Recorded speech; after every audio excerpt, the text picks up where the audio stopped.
कल्पना कीजिए कि एक चोर अगर चोरी कर रहा हो और हमारे भैया जो बड़ी लाइट लगाकर यहां बैठे हुए हैं बिल्कुल मेरे ऊपर, चोर चोरी कर रहा हो और आप उसके ऊपर एक बड़ी सी लाइट दिखा दें, तो क्या होगा? वो आपका मित्र बन जाएगा। एसपी साहब भी यहां बैठे हुए हैं।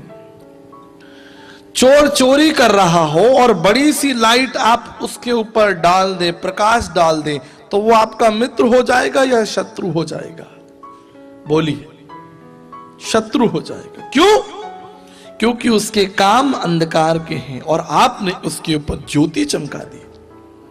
मेरे प्रियो, बाइबल कहती है हमारे काम अंधकार के हैं, हमारे काम झूठ के हैं और यीशु मसीह जगत की ज्योति है। जैसे ही यीशु मसीह हमारे पापों के ऊपर प्रकट होता है, हमारे पास दो विकल्प हैं। या तो हम अपने आप को उस प्रभु के हाथों में सौंप दें, क्षमा मांग लें, या फिर हम चिल्लाने लगे, देखो ये रोशनी हमारे विरोध में है, ये हमारा धर्म परिवर्तन कर रही है, ये हमें गलत कर रही है। मैं आपको बताता हूं, रोमियो की पत्री उसका पहला अध्याय निकालिए बुक ऑफ रोमन्स चैप्टर 1 और पढ़िए। जब उन्होंने परमेश्वर को पहचानना ना चाहा, रोमियो उसका पहला अध्याय 28 पद, जब उन्होंने परमेश्वर को पहचानना ना चाहा तो परमेश्वर ने भी उनको निकम्मे मन पर छोड़ दिया कि वो सब प्रकार के अधर्म, दुष्टता, लोभ, हत्या, झगड़े, छल, ईर्ष्या से भरपूर होकर चुगलखोर, बदनाम करने वाले, परमेश्वर से घृणा करने वाले, दूसरों का अनादर करने वाले, अभिमानी, डींग मार, बुरी बातें बनाने वाले, माता पिता की आज्ञा ना मानने वाले, बुद्धिमान निर्बुद्धि, विश्वासघाती और माया रहित और निर्दयी हो गए। ये है हम कई बार बड़े अच्छे कपड़े पहन के, tip top, fair and lovely लगा के और अच्छा सूट बूट पहन के खड़े हो जाते हैं, लेकिन परमेश्वर जानता है हम अंदर से कैसे हैं। बाजार में वो क्रीम आती है काले को गोरा करने के लिए कि बस 30 दिन आपको ये क्रीम लगानी है, फिर आप गोरे हो जाएंगे। मैं 6 महीने लगाता रहा, कुछ नहीं हुआ। लेकिन मैं आपको बताता हूं, वो चेहरा गोरा हो या ना हो, लेकिन ये बाइबल आपके जीवन को जरूर गोरा कर देगी। एक साहब हमारे ऑफिस में आए, बोले, भैया मैं यीशु मसीह से सहमत नहीं हूं। अरे भाई क्या हो गया? करा, यीशु मसीह कहते हैं अपने शत्रुओं को क्षमा कर दो। मैं अपने शत्रुओं को क्षमा नहीं कर सकता। मैं यीशु मसीह से बिल्कुल सहमत ही नहीं हूं। मुझे तो यह सिखाया गया है, दांत के बदले दांत और आंख के बदले आंख। मेरा शास्त्र तो यह कहता है कि जो बुरा करे उसको मारो। मैं बड़ा परेशान हो गया, प्रभु से पूछा, प्रभु क्या बोलूं? वो साहब बोले, आचार्य जी आपको पता नहीं है मेरा पड़ोसी कैसा है, मेरे रिश्तेदार कैसे हैं, मेरा बॉस जहां मैं काम करता हूं वो कैसा है। अरे मेरे पास तो एक लिस्ट बनी है, किसने मेरे संग कौन सी तारीख को क्या किया, और आपका यीशु मसीह कहता है मैं उन्हें माफ कर दूं। कैसे संभव है? मैंने सोचा प्रभु इसको कौन सी बाइबल की वर्स दूं। प्रभु बोले, इसको बोल ऐसी एक लिस्ट इसके पड़ोसी के पास में और उसमें इसका नाम लिखा हुआ है। मेरे प्रिय भाइयों, अगर हम लिस्ट बनाते रहे और दांत के बदले दांत और आंख के बदले आंख, तो सवेरे पता चला गुप्ता जी दूध लेने जा रहे हैं तो एक आंख फूटी है। क्या हुआ? अरे साहब वो शर्मा जी मिल गए थे उन्होंने। शर्मा जी आपको क्या हुआ? अरे साहब आपको पता नहीं, वो वर्मा जी मिल गए थे उन्होंने। इसलिए यीशु मसीह का सिद्धांत है, अपने शत्रुओं को क्षमा कर दो, उनके लिए प्रार्थना करो और आपको पता है मैं यीशु मसीह का प्रचार क्यों करता हूं? इस पवित्र शास्त्र बाइबल में और भी लोग हैं, 5000 लोगों के नाम इसमें लिखे हुए हैं। आदम से लेकर प्रकाशित वाक्य तक 5000 लोगों के नाम लिखे हैं, पर मैं उनका प्रचार नहीं करता। क्यों? क्योंकि उनकी कथनी और करनी में अंतर है। करने वाला केवल यीशु मसीह है। उसने जो कहा है उसने करके दिखाया। एकमात्र वही हमारा विकल्प है। मेरे एक साहब हैं, मित्र हैं, उनके घर में एक बड़े से गुरुजी की फोटो लगी हुई है। मैं जब भी उनके पास उनसे मिलने के लिए जाता हूं, वो दौड़कर अपने कमरे से जब बाहर आते हैं, गुरुजी को नमस्कार करते हैं, नीचे बैठ जाते हैं। फिर थोड़ी देर में उठते हैं, गुरुजी का तस्वीर को हाथ लगाते हैं, फिर बैठ जाते हैं। अगर आप उनके संग 1 घंटा बातचीत करेंगे तो 1 घंटा में कम से कम 20 बार वो गुरुजी की तस्वीर को छूकर नमस्कार करेगा। तो मैंने अपने मित्र से पूछा, भाई आपके जो ये गुरुजी हैं ये जीवित हैं? बोले नहीं, ये तो इन्होंने तो समाधि ले ली। अच्छा। मैंने कहा परंतु मेरे गुरुजी तो जीवित हैं। कहते हैं हाँ हम जानते हैं, आपके गुरुजी को वो लोगों ने क्रूस पर लटका दिया था, बड़े अच्छे संत थे, वो भी बहुत अच्छे गुरु थे। मैंने कहा सुनो भैया, वो यीशु मसीह जो क्रूस पर लटका था वो सिर्फ आधे घंटे की 1.5 घंटे की घटना है। उसके बाद आपको मालूम है कि यीशु मसीह मरकर जीवित हो गया। अरे साहब क्या बात कर रहे हो, ये तो हमने पढ़ा ही नहीं है। हम तो सेंट कॉन्वेंट स्कूल में पढ़े हैं, मदर टेरेसा स्कूल में पढ़े हैं, वहां तो यीशु मसीह आज भी लटके हैं। क्या बात करते हो आप? मैं बोला देखो भैया, यहां पढ़ो, आप सेंट ट्रेजा में पढ़े हो या सेंट फ्रांसिस में पढ़ो, फर्क नहीं पड़ता। वो यीशु मसीह जो क्रूस पर चढ़ाया गया था वो तीसरे दिन मुर्दों में से जी उठा। हालेलुया। इसलिए हम प्रभु यीशु मसीह का विश्वास करते हैं। टीवी में हमारे गुरुजी आते हैं, मुझे भी उनका कार्यक्रम बड़ा पसंद है। वो अपने भक्तों से कहते हैं कृपा आ रही है, तो मैं इधर उधर देखता हूं कहां से आ रही है। मैं अपनी पत्नी से कई बार कहता हूं दरवाजा खोल दो, कृपा रुक नहीं जाए। तो वो कहते हैं कि साहब महाराज बड़ा दुखी हूं गुरुजी, बड़ा परेशान हूं। कहते हैं अच्छा ठंडी खीर खाई है? ठंडी खीर नहीं खाई है, तुम ठंडी खीर खाओ, तुम्हारे ऊपर कृपा बरसेगी। ठीक है साहब। एक सज्जन आए, बोले अच्छा साहब पत्नी से लड़ाई रहती है, घर में अशांति रहती है, अमंगल है घर में, क्लेश है घर में। बोले कभी पत्नी को ब्रेड पकोड़े खिलाए तुमने? ब्रेड पकोड़े हरी चटनी से खिलाओ, तुम्हारे घर में शांति आएगी। तो मैं गया तुरंत अपनी पत्नी के लिए भी 2 ले आया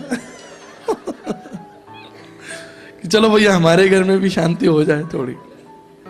भारतीय दर्शन शास्त्र में लिखा है लोभी गुरु और लालची चेला। सब लोग बोलो, लोभी गुरु और लालची चेला दोनों नरक में ठेलम ठेला। परमेश्वर के सामने वो लोभी गुरु और लालची चेला दोनों ठेला चलाएंगे। आप समझ रहे हैं?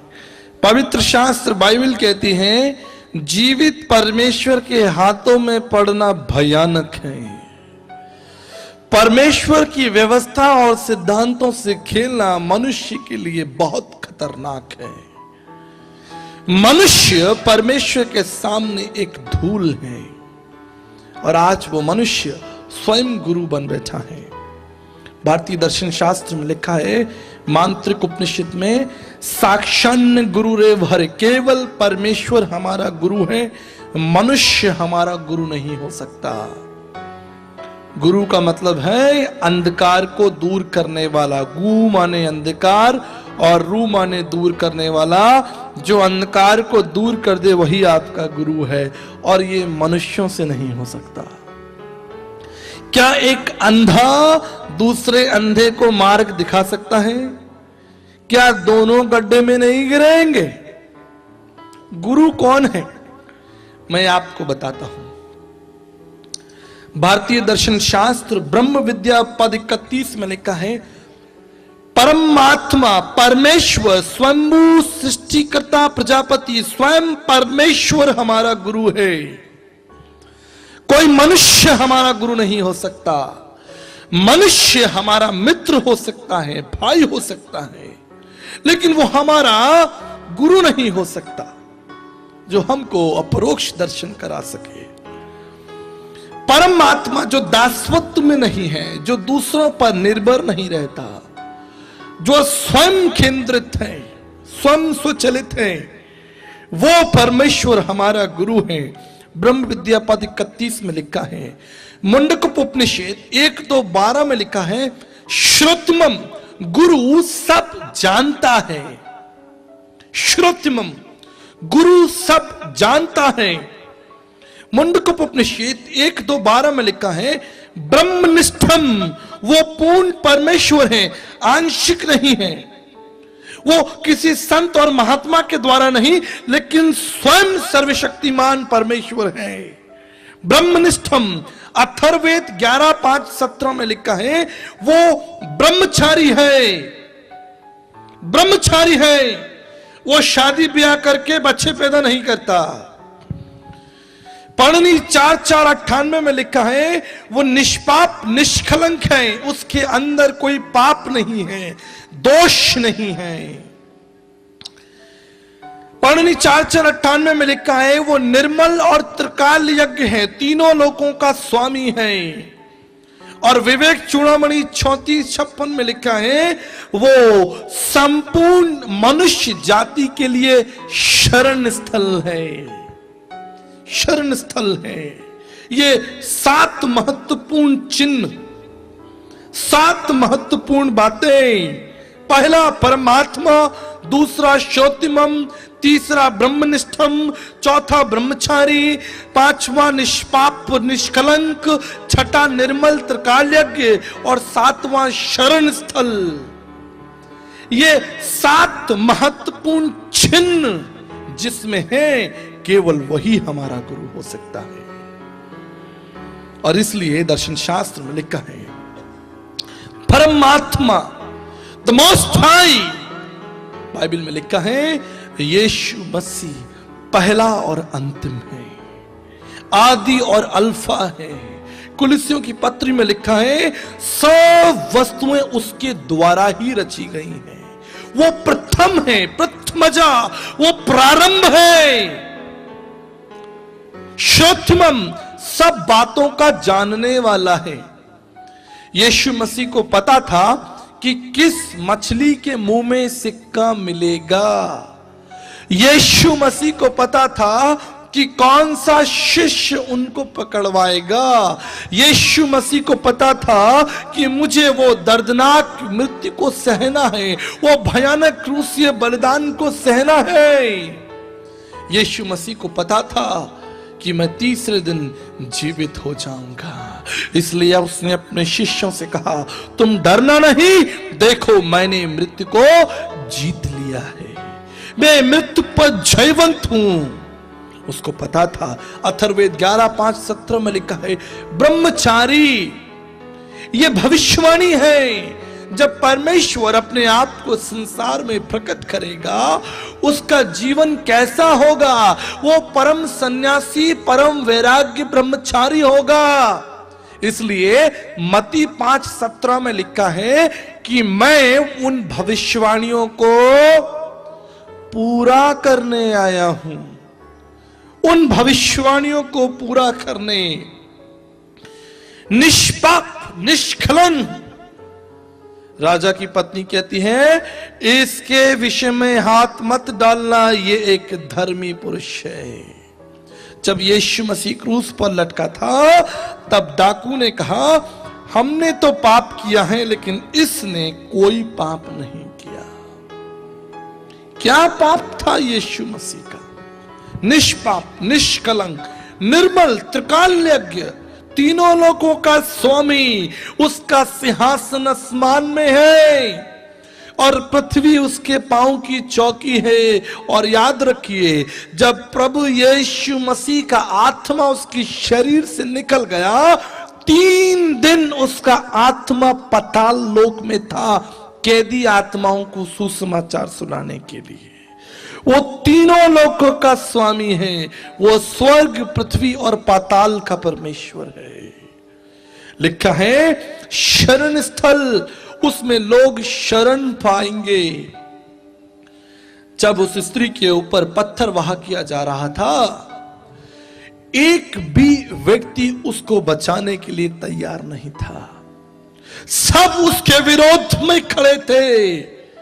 लेकिन मैं धन्यवाद करता हूं और धन्यवाद करता हूं कि अगर उस स्थान पर यीशु मसीह नहीं होता तो उस स्त्री का आज क्या होता।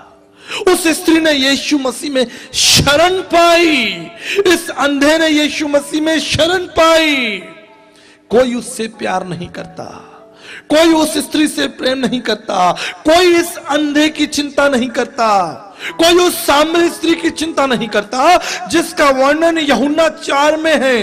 लोग उसको तिरस्कार करते हैं, लोग उसका अपमान करते हैं, लेकिन आपको पता है 3.5 घंटे प्रभु यीशु मसीह ने उससे बातें की, जिससे कोई बात नहीं करना चाहता, जिससे कोई मिलना नहीं चाहता। आज उससे मिलने के लिए स्वर्ग और पृथ्वी का परमेश्वर उसके सामने बैठा है, वो उससे बातें कर रहा है। 3.5 घंटे प्रभु यीशु मसीह ने सामरी स्त्री से बातें की।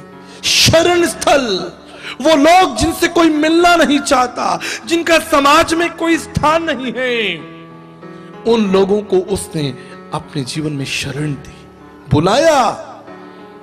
मेरे प्रियो, पवित्र शास्त्र बाइबल में एक बड़ी सुंदर कहानी है, उड़ाऊ पुत्र की कहानी।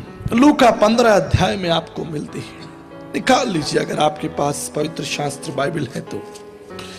लूका उसका 15 अध्याय और 11 पद से यह कहानी है। जब वो जवान बच्चा अपने पिता से अपनी संपत्ति का हिस्सा लेकर चला जाता है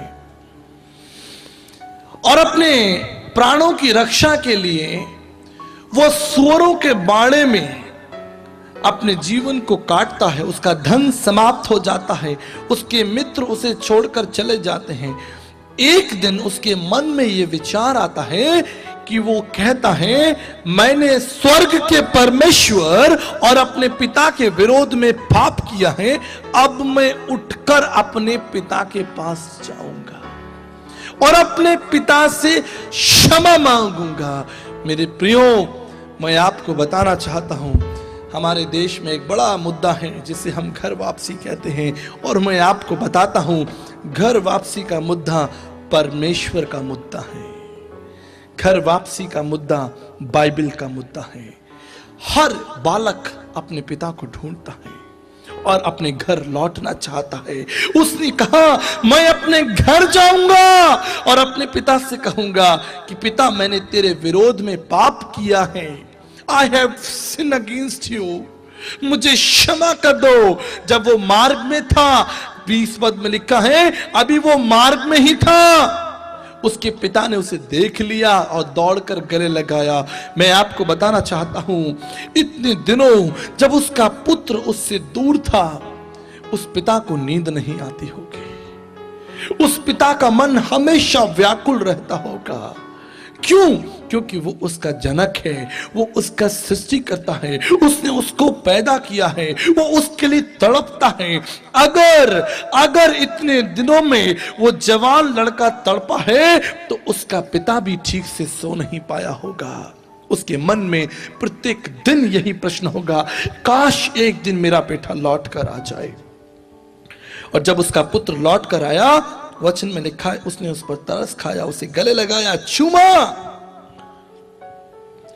शायद हम होते तो कहते, भैया और पैसे लेने आ गए हो, अब नहीं है हमारे पास, इसको बाहर निकालो।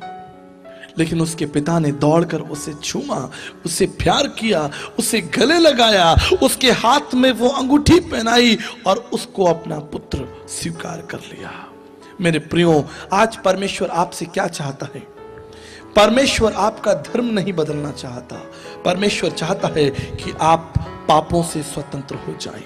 परमेश्वर चाहता है कि आप एक बार फिर परमेश्वर के पास लौट आएं।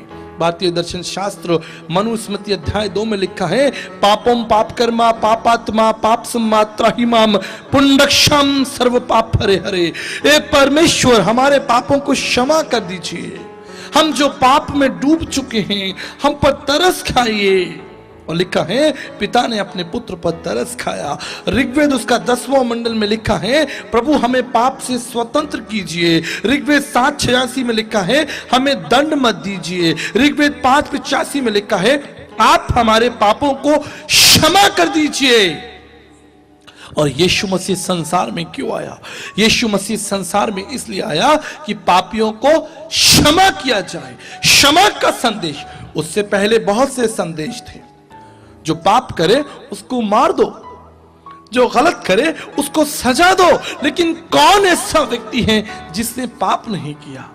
कौन ऐसा व्यक्ति है जिसने अधर्म नहीं किया? संत तुलसीदास जी कहते हैं, मौसम कौन कुटिल खलखामी, पापी कौन बड़ो है मोह से, सब पतितन में नामी। आदरणीय संत तुलसीदास जी ने अपने पापों को अंगीकार कर लिया। मैं हूं पापी, उन्होंने इस बात को मान लिया। आदरणीय गुरु नानक साहब ने भी कहा, हूं पापी पतित परम पाखंडी, मैं तो परमेश्वर की दृष्टि में पापी हूं। जाऊं कहां तज चरण तुम्हारे, काको नाम पतित पावन कही अति दीन प्यारे। देव दनुज मुनि नाग मनुज, सब माया पे बस बेचारे। मेरे पापों को कौन क्षमा करेगा? कौन होगा जो मुझ पर तरस खाएगा? मेरे प्रियो, एक पक्षी भी अपने बच्चों से प्रेम करता है। एक बार एक जंगल में आग लग गई और दूसरे जीव जंतु वहां से भाग रहे थे, लेकिन एक पेड़ था जिसके ऊपर एक पक्षी मंडरा रहा था। लोग ये देखकर आश्चर्यचकित थे, ये पक्षी इस पेड़ के ऊपर क्यों मंडरा रहा है? ये भाग क्यों नहीं चाहता? ये उड़ क्यों नहीं चाहता? लेकिन जब उस पेड़ ने पूरी तरह से आग को पकड़ लिया, वो पक्षी उस आग में प्रवेश कर गया। लोग हैरान थे। जब आग शांत हुई, लोग उस पेड़ के निकट आए। उन्होंने देखा एक बड़ा पक्षी उस स्थान पर जला हुआ है, लेकिन उस जले हुए पक्षी के नीचे 2 छोटे छोटे बच्चे उस स्थान पर हैं। एक पक्षी भी अपने बच्चों से प्रेम करता है, तो वो परमेश्वर जिसने आपको अपनी समानता में बनाया है, वो आपको कितना प्यार करता होगा। वो आपके बिना नहीं रह सकता, वो आपकी चिंता करता है, वो आपके साथ साथ। प्रिय दर्शकों, हम अपना सत्संग समाप्त नहीं करना चाहते। आपको बिना ये अवसर दिए यीशु मसीह को अपने जीवन और अपने परिवार का उद्धारकर्ता प्रभु ग्रहण करें। मेरे साथ इस छोटी सी प्रार्थना को दोहराएं। प्रभु यीशु, मैं आपके महान प्रेम और बलिदान के लिए आपका धन्यवाद करता हूं। अपनी प्रतिज्ञा के अनुसार मेरे जीवन में आए, मेरी सहायता करें। इस प्रार्थना को मैं प्रभु यीशु के नाम से मांगता हूं, आमीन। प्रिय दर्शकों, हम धन्यवाद देना चाहते हैं इस समय जब आप यीशु सत्संग कार्यक्रम को टीवी पर देख रहे हैं। मुंबई से एक वेल विशर ने इस कार्यक्रम को आप तक पहुंचने में हमारी आर्थिक सहायता की है। हम इस परिवार को प्रभु यीशु मसीह के चरणों में लेकर आते हैं, प्रार्थना करते हैं। विशेष रूप से हम प्रार्थना करना चाहते हैं इनके स्वास्थ्य के लिए। ये अल्जाइमर बीमारी से पीड़ित हैं, लेकिन हमारा विश्वास है कि हमारा प्रभु हमारा चंगाई दाता है, वो हमारे शरीर का निर्माण करता है। हम यीशु मसीह के नाम से प्रार्थना करते हैं कि इस रोग से आपको मुक्ति मिले। साथ ही प्रार्थना करना चाहते हैं हमारे तमाम दर्शकों के लिए जो हमारे कार्यक्रम से जुड़े हैं, हमारे लिए प्रार्थना करते हैं। हम आपके लिए प्रार्थना करते हैं। हम विशेष प्रार्थना करना चाहते हैं जवानों के लिए जो इस समय अपने माता पिता से दूर हैं, अपने जीवन के लक्ष्य को ढूंढ रहे हैं। कई जवान नशे में और तमाम प्रकार की बुराइयों में चले गए। ऐसे परिवार जहां पर पति पत्नी के बीच में तनाव है, मनमुटाव है, परिवार टूट रहे हैं, बिजनेस में और घर परिवार में, नौकरी में कई प्रकार की समस्याएं हैं। प्रभु परमेश्वर कहते हैं कि तुम अपना बोझ मुझ पर डाल दो, मुझे तुम्हारा ध्यान है। आकाश के पक्षी ना बोते ना काटते, लेकिन परमेश्वर को उनकी चिंता है। तो हम तो उसके बेटे और बेटियां हैं, ये प्रभु का वायदा है। आइए हम मिलकर इन सब बातों को प्रभु के चरणों में रखें और उस महान प्रभु से प्रार्थना करें। प्रभु परमेश्वर, मैं धन्यवाद करना चाहता हूं विशेष रूप से हमारे स्वेल विषय के लिए पिता परमेश्वर, जिन्होंने इस कार्यक्रम को आर्थिक रूप से सहायता की ताकि यह कार्यक्रम पूरे देश में ब्रॉडकास्ट किया जाए। हम यीशु मसीह के नाम से इन्हें और इनके परिवार को आशीष देते हैं। विशेष प्रार्थना करते हैं पिता, जब ये अल्जाइमर नामक बीमारी से पीड़ित है पिता, यीशु मसीह आप अपना हाथ बढ़ाएं और अपनी चंगाई को उनके जीवन में लेकर आए, ताकि इनकी चंगाई इनके जीवन की एक बहुत बड़ी गवाही हो। हमारा परमेश्वर यहोवा राफा है, वो चंगा करने में सामर्थ्य परमेश्वर है। हम प्रार्थना करना चाहते हैं हमारे तमाम दर्शकों के लिए जो इस वक्त टीवी पर देख रहे हैं, उनके बच्चे, उनके परिवार, उनके काम, उनके आने जाने, तमाम बातों पर आपकी आशीष हो। मैं विशेष प्रार्थना करता हूं जवानों के लिए पिता परमेश्वर। हम देखते हैं कई जवान जो अपने जीवन के उद्देश्य से भटक गए और तमाम बुराइयों में और तमाम नशे में और लड़ाई झगड़ा और गलत बातों में चले गए और उनका संबंध उनके माता पिता से भी टूट गया। इससे जवान बच्चों को आप वापस लौटा के आए पिता, वापस लौटा के आए, उनकी सहायता करें, उनकी मदद करें प्रभु जी, अनुग्रह करें। तमाम ऐसे परिवार जहां पर तनाव है प्रभु जी, पति पत्नी के बीच में तनाव है, बच्चे और माता पिता के बीच में तनाव है, भाई भाई के बीच में तनाव है, ऐसे तमाम परिवारों को आपके चरणों में सौंपते हैं। हमारे देश में बड़ी शांति हो, बड़ा अनुग्रह हो, ये हमारी प्रार्थना विनती है पिता परमेश्वर। आप हमारे देश को संभालें और तमाम बातों को आपके चरणों में रखते हैं। प्रार्थना को यीशु मसीह के नाम से मांगते हैं, आमीन। प्रिय दर्शकों, हम धन्यवाद करना चाहते हैं यीशु सत्संग कार्यक्रम के साथ बने रहने के लिए। अगर आप हमारे कार्यक्रम को स्पॉन्सर करना चाहते हैं, इस ब्रॉडकास्ट को स्पॉन्सर करना चाहते हैं, एक छोटी सी सहायता राशि के साथ आप इस कार्यक्रम को पूरे देश में ब्रॉडकास्ट कर सकते हैं। इसके लिए आप इस नंबर पर संपर्क कर सकते हैं, हमें ईमेल लिख सकते हैं। साथ ही आप प्रार्थना कर सकते हैं हमारे बाइबल कॉलेज के लिए, जो गुरुकुल ऑफ क्राइस्ट, जिसे हम राजस्थान शहर में, जयपुर शहर में हम लेकर आने वाले हैं। अगर आप द गुरुकुल ऑफ क्राइस्ट के विषय में अगर आप अधिक जानकारी चाहते हैं तो आप हमें ज़रूर संपर्क करें। हमारा विश्वास है कि हमारा और आपका परिश्रम हमारे देश के लिए एक बहुत बड़ी आशीष हो और निश्चित एक दिन हमारा देश प्रभु यीशु मसीह के महान प्रेम और बलिदान को जानेगा। तब तक जय यीशु, जय भारत। प्रभु आपको आशीष दे। God bless.